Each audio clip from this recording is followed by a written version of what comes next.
Welcome to Functional Aesthetics Foundations, Phase 2.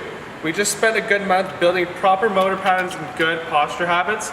Now it's time to add compound strength to our full body functional picture.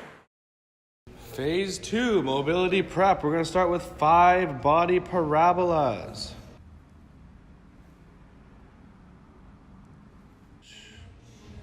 Squeeze your glutes when you bring your chest up, and you get a whole nice stretch on that superficial front line of fascia. As I push back into the hip, make sure my hamstrings stay straight. Then I'm going to go back into my child's pose position, and I'm going to go for 3 arm circles each arm. Now the secret here is to really get that internal and external rotation. So when I go up, I internally rotate, move through that mid back. When I come back, external rotation, back to the front, internal rotation, reach, reach, reach, come back to that external. Okay. Now if you're feeling any pain when you're doing these, just make your circle a little bit smaller and stay out of the pain range. Hopefully when you've done this a few times for a few weeks, all those creaks and cracks will be gone, and you'll be getting some smooth flow between your shoulders.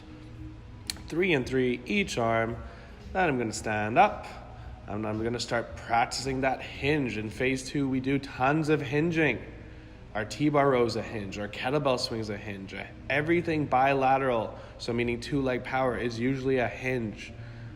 And all I'm trying to do is push my fingers into my hips and drive those hips back. Same idea, but this time I'm going to go into a bilateral stance or a split stance. So I'm going to push my hip back and stand back up. And the leading leg, you should feel that hamstring load up eccentrically on that leading leg. 5 each leg, then switch. And I'm pushing my butt cheek back while keeping that back knee on my toe and bent.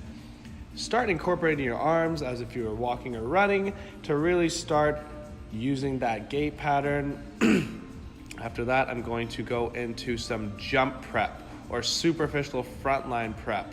I'm going to push the hip back, extend from toes to fingers, and come back into my position.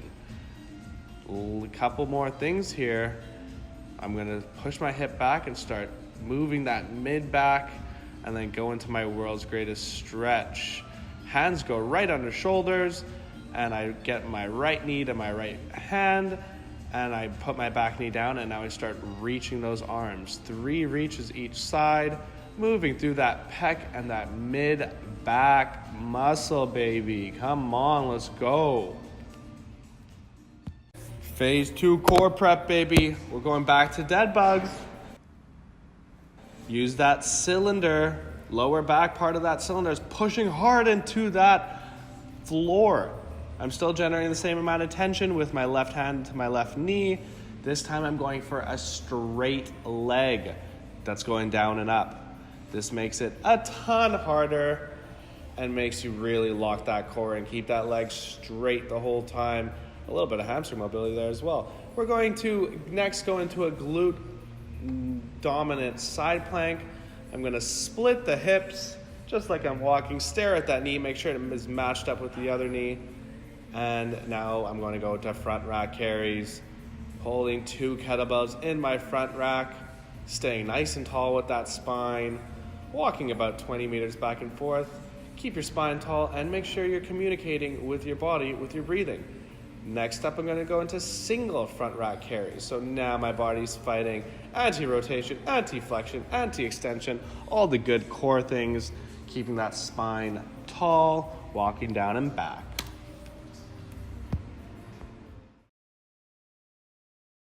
So we're going to start today with a knee dominant workout and a back dominant workout. Barbell box squats are going to be our first exercise. Squatting with the bar on our back is something that everyone does. It's used a lot in powerlifting, CrossFit, whatever. We need to get a good sense of how to move this weight in a straight up and down line. The way we're going to do that is by sitting our butt on a box first and building tension and strength through that. Once we've done that for a month, we can move on to no box underneath and big, powerful barbell squats. But right now we're gonna reinforce the pattern that we built up last month through the back. So let's go right into it. Anytime I have a barbell on my back, my whole back from trap down to my lower back is gonna be completely flexed. So I'm pretty much creating a spot for the bar to sit right on top of my traps. Everything's tight. If you look at me from the side and I get everything tight here, my ribs are out. So I need to make sure that I'm tucking my ribs in too. So now my whole body's tight, my ribs are tight. That's my start of anytime I have a barbell on my back. So barbell's on my back, back's is nice and tight. I'm gonna pretty much touch my heel to the box, and then the same motor pattern we did last time, slow negative, sit your butt all the way down, drive back up.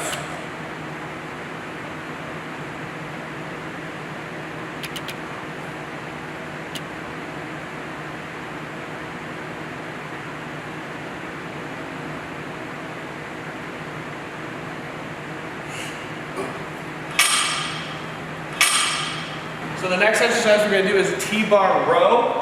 We're going to move straight from our barbell squat into our T-bar row. A T-bar row is probably the best way to pack on mass on your mid-trap, lower trap, and rhomboid. It's going to give you that big, thick look. What we're going to do is load up. It doesn't have to be super heavy. And we're going to shift completely into our hinge and then row from there. You'll see a lot of people rowing from up here and not sitting back into a hinge. That would be a wrong way to do it. So, stand the bar up and slide into my hinge. Load up my hamstrings and posterior chain. Now I'm ready to row.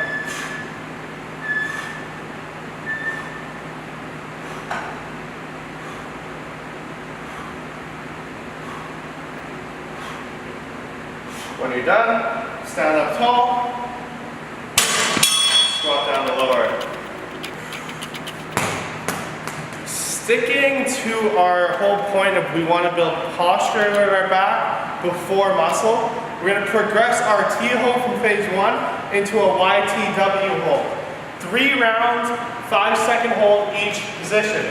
You don't need to use weight, you can if you want. Again, the whole idea is to be always reaching out and using the small supporting muscles of your back to work here.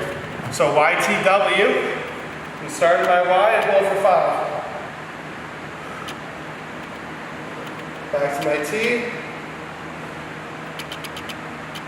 into my W, 5, 4, 3, 2, 1. Reach into my Y. T,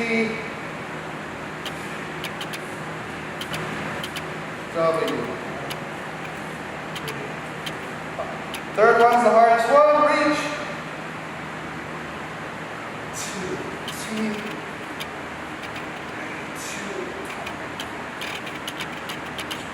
2. And we're going to repeat that same circuit of barbell squats, T-bar rows, and YTWs 3 times.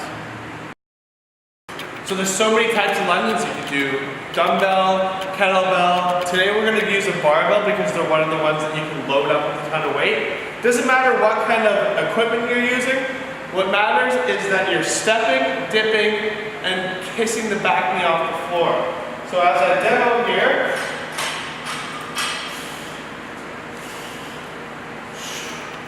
I'm going to step, dip, kiss my back knee, come up.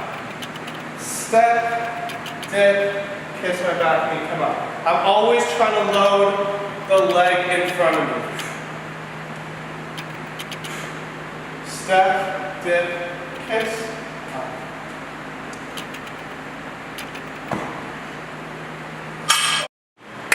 After our hip and walking lunges, we're going to go into a neutral grip chin-up progression. I'm going to only focus on the eccentric or the negative part of this exercise. I'm going to jump myself to the top, control the negative down for 5 seconds. Very similar to what you're doing in phase 1, but now we're taking away the box. We'll start at the box, start here. Hold for 1, 2, 3, 4, 5. Get the full range of motion out of your lats. Up the top.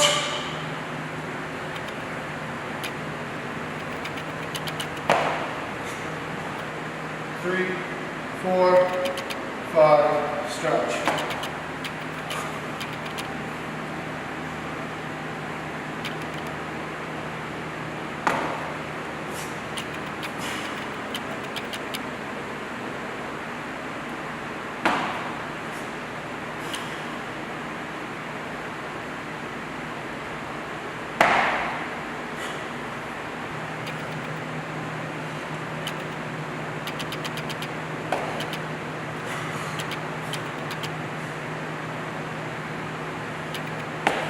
It really sucks, there's a lot of tension in your lats, but if you do this progression correctly for the next month, doing full pull-ups in the coming phase is going to be super easy. Great. Welcome to phase 2, workout B. So for this workout, we are using our hinge muscles and our horizontal press and vertical pressing muscles. So pretty much posterior chain leg muscles, pecs, and shoulders. It's very similar to the first phase. But we're adding little progressions that are key to making more muscle gains and improving more function. The first thing we're going to start with is a suitcase kettlebell deadlift. I'm going to hinge my hips back, push through my hips, squeeze my glutes, hinge.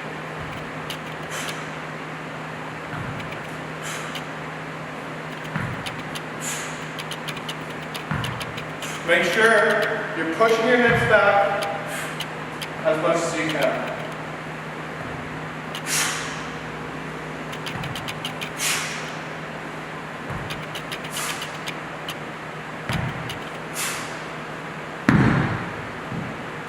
After a couple of heavy reps of that, we're going to move into incline dumbbell press.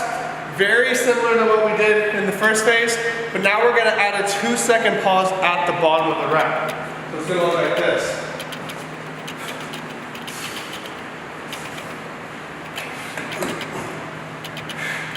Feet are going to stay on the bench. I'm going to open to my spot and pause there for 1, 2. Squeeze up.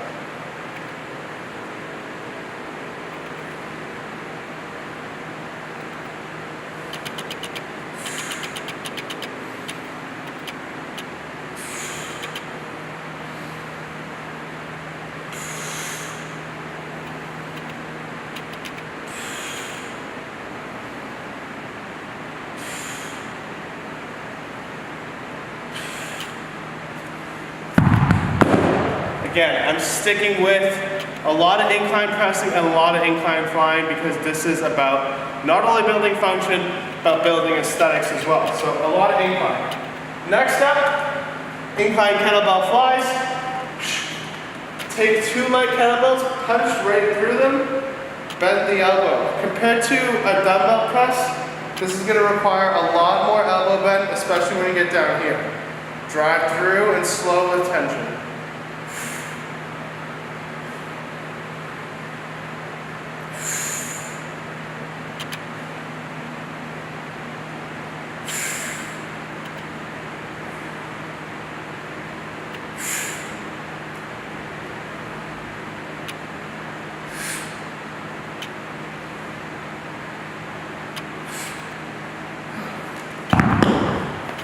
The next circuit for this workout is going to be kettlebell swings, an overhead carry, side laterals, and reverse flies. So we're really working that posterior chain, plus bringing out hypertrophy on the delts here. When I'm getting into my swing, I need to make sure that, again, I'm at my vertical shin angle, okay? And I'm going to start in this height position here. From here, I'm pulling the kettlebell through this power triangle right here. We're going to say above the knee, this triangle right here. I don't want the handle lower than this triangle. So that's going to look ugly and that's going to hurt my back. I want to pull up tight and then thrust. When the kettlebell gets to the top of this motion here, I'm using my serratus, my pec, and my core to stop the kettlebell here. And then it's going to start into its free fall. In the last couple seconds of free fall, I'm going to hinge with my vertical shin angle, load up these muscle groups, slide it back up. Okay?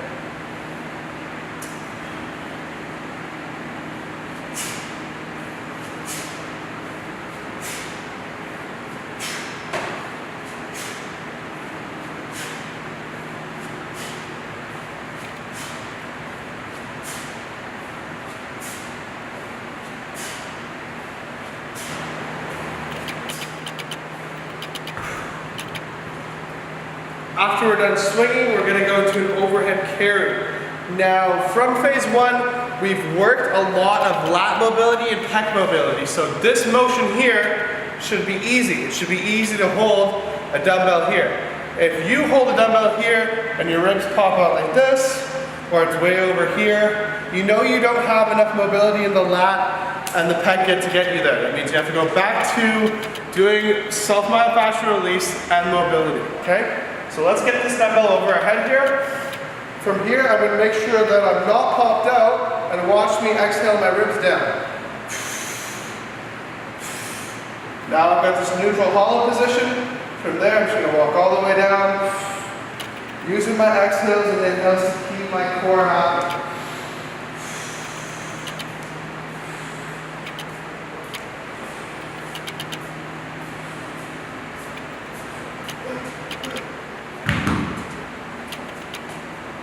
You know, you'll see a lot of people doing standard overhead press, seated dumbbell press.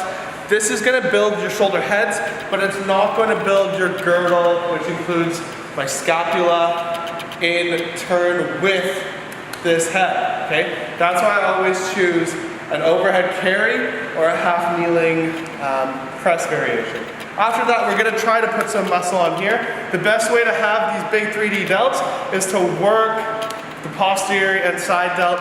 That'll give you that big boulder look. So we're going to go into side laterals. Keep them light. Attention to form is really important here. So I'm going to start with a slight bend in my elbow. Ribs down. You don't want this here, okay? That's a variation, it's not wrong. With our variation, we're going to go try to meet our wrist, elbow, and shoulder all at the side here. And then pour a little bit of water out of the dumbbell.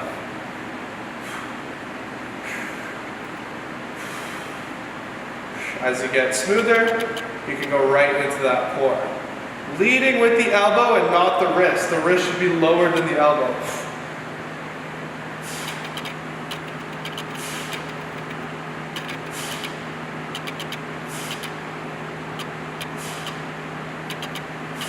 From there, I'm going to superset right into my hinge lateral, my hinge reverse fly, sorry. Same ones you did last phase.